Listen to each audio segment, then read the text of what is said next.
Hey everyone, this is Melvin from pseudoutility.com, and today we're going to get into part 2 of the texturing tutorial. This is tutorial number 15B of the BlackOps 3 mapping and modding tutorial series that I've been working on. This is custom textures part 2, which will be a seamless textures add-on to working in the bitmap to material program or crazy bump, or in a sense, basically explain what we need for textures when we work in APE. And then we're going to put the textures into the APE. So how do we do this? So, well, first off, let me grab this here and put this here because we're going to need that. And let's get back to our scene. This here is bitmap to material. This might not be the most latest version. I haven't updated in a while, but this will give you an idea of what we want. So down here, I've got my blocks folder with my PNG file that we saved out last time, which is off screen on another monitor. But I'm going to grab that and I'm going to drag it into here. Right, it says drop a bitmap here. And I'm going to load in normal, optional tweak, load in main input tweak, load in metallic, height, grunge, emissive. We're going to load into the main input. Okay, as you can see here, we've got our texture.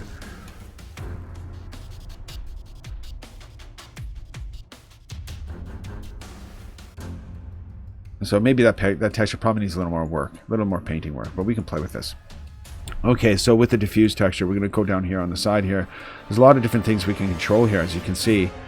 Metal color replacement, metal replacement intensity. We're not going to get into too much of this because realistically, Call of Duty uses a spec channel or a spec shelf. And so what is the spec shelf compared to a roughness shelf? That is a long, detailed story. What we'll get into simply saying is that what you need to worry about is making sure you have, for most textures, you'll only need a diffuse map, say a diffuse map, a specular map, and a normal map. Some textures you'll need a diffuse map, which is your color map, basically the image you're seeing here, base color. You'll need your, which would be your normal map, which would be this here. You would also need ambient occlusion. And then you would need, what else here? You would also need down here, you would see, let's see here. Actually, let's go to file, export here. Export as a bitmap. You'll see here. So you need your glossiness map.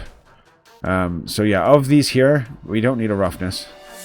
We don't need a metallic. Let's see here. We don't need a height, and we don't need a displacement.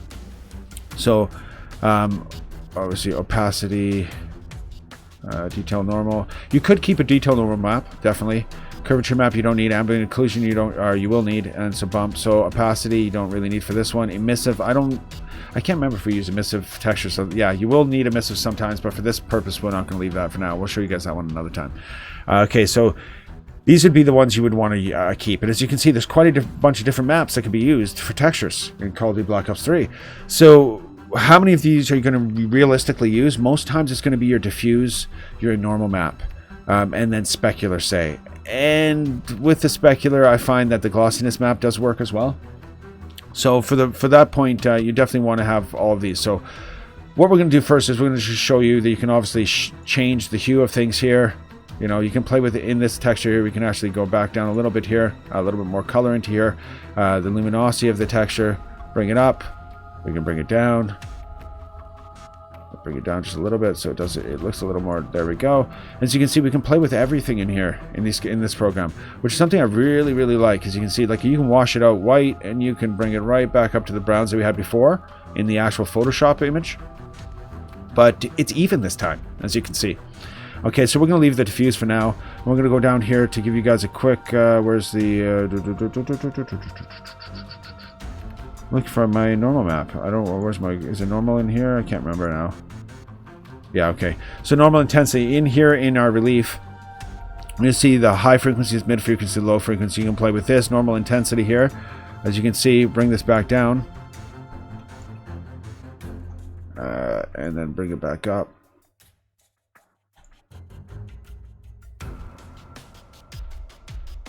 Direct, normal format for this should be DirectX.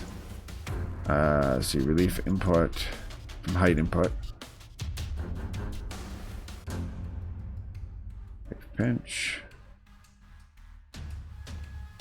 You can see that changing right in here as I play with the relief pinch.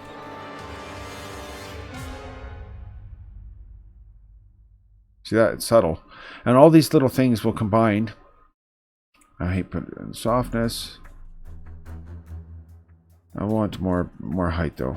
Normal intensity.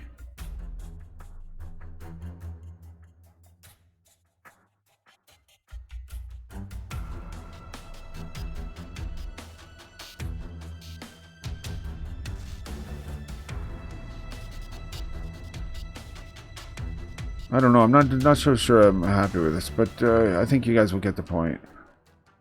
Let's go here.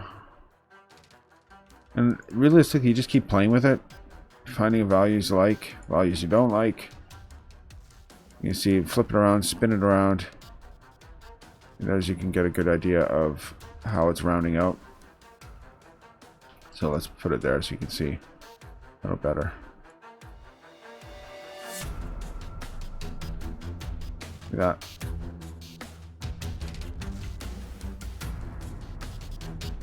Now let's bring the low frequency right down.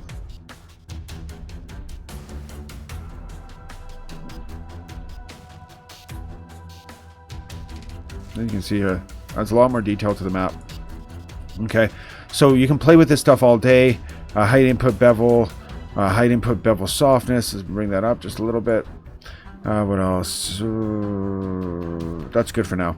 Okay, so this is, you can see how quickly you can transform a flat texture into something that's usable, right? And this actually will look really, really good in game when it's in a dungeon like it's this one's purpose for. This is for the catacombs, remember.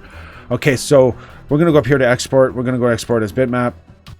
I'm going to spit up, see here, call fully, we're going to change this here. Browse. And we're going to go to texture assets. We're going to go to Mel materials because they're Melvin materials. And we're going to go to blocks. And I'm going to leave it there, select folder. Okay, so we selected the block folder. What is this here? We're going to take out that and we're going to go in block underscore. Oh, let's go block cat. Yeah, block underscore cat. Okay, and again, we've got our textures we want to selected. We want to export. We're not going to go up here to format and make sure you probably pick one here or the other. I go to PNG because they're smaller and there's no transparency here. But you can go to TIFF. They're just as good. And TIFF will give you alpha channel transparency if you need it. Okay, so we're going to click on export. It's going to take a second here. We're going to render out the textures we need. And if I bring up the folder here, you'll see. Let's change here view by large icons. So as you can see, we've got all different. We've got the block detail normal map, which is not really anything. Our diffuse map, our glossy maps, we haven't really done too much work with them. The specular map, we haven't done too much work with.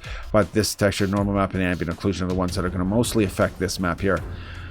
Okay, so what else do we need? Let's see here. Yeah, I think that's it for now. So now we can close this down here. We're 8 minutes in, so we're pretty much okay. For this, you know what, for the sake of everybody that's watching only a little bit of these, I'm going to leave this as part B, and we're going to end this now, and I'm going to start part C in a second. I'm going to go and do my thing 420 almost, or just past 420, and then I'll come back here and I'll walk you guys through the AP. This again will help to separate those people that want a Photoshop experience, they want to learn about PBR textures a little bit, or see how PBR textures work in the simpler programs like Bitmap to Material, which are highly complicated but simple as in they're easy to use and awesome. Yeah, for those that just want to learn how the AP works, we'll have that in part 3. Okay, so now thank you very much for watching this, and if you like the video, hit the like button. If you're not sure about the video or whatever, well then I don't know what to say. No, seriously, hit the like button, subscribe to the channel, and we'll see you guys, girls, everybody. We'll see you guys again soon. Love you all. Peace.